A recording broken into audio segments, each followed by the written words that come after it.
Bienvenue dans l'univers de la parole. Thème: soyez bien positionnés. Ésaïe 54, verset 17.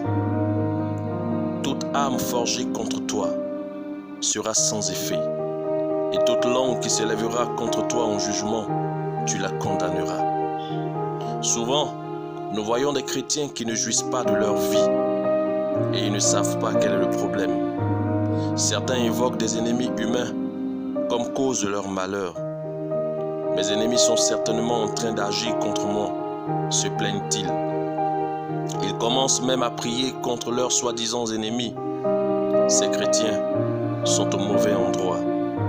Ils ne vivent pas dans la parole de Dieu. Nous lisons dans notre verset d'ouverture que toute âme forgée contre vous sera sans effet.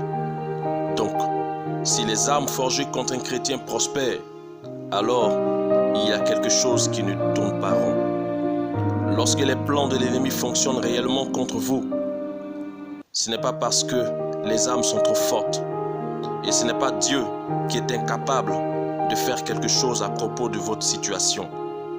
Le problème, c'est que vous êtes mal positionnés. Rappelons-nous ce que le Seigneur a dit aux enfants d'Israël quand l'ange de la mort est venu dans la ville. Il a dit: quand il verra le sang sur le linteau et sur les deux poteaux, l'Éternel passera par-dessus la porte et il ne permettra pas au destructeur d'entrer dans vos maisons pour frapper. Exode 12, verset 23.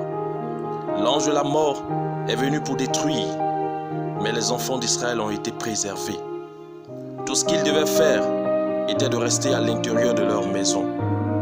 Tant qu'ils restaient à l'intérieur de maisons marquées par le sang, peu importe le danger dehors, ils étaient préservés. Alors, restez où vous êtes censés être, dans la parole, en Christ. Voilà l'environnement de sécurité, de préservation et de victoire.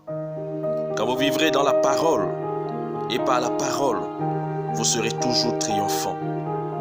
Le christianisme est si simple. La vie de victoire en Christ est très simple.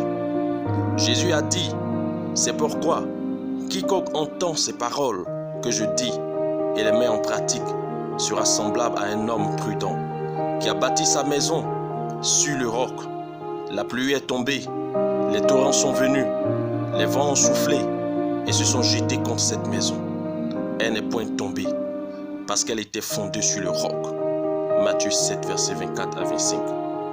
Faites de la parole votre lieu d'habitation. Soyez une personne qui pratique la parole et vous gagnerez toujours. Amen. Faisons cette confession. J'ai vaincu le monde, le diable, les forces de l'enfer, parce que je suis un produit de la parole incorruptible de Dieu, qui vit et demeure éternellement. Je suis assis avec Christ dans les lieux célestes, un lieu d'autorité, de victoire, de sécurité et de délivrance, loin de toute distraction terrestre, au nom de Jésus-Christ. Alléluia.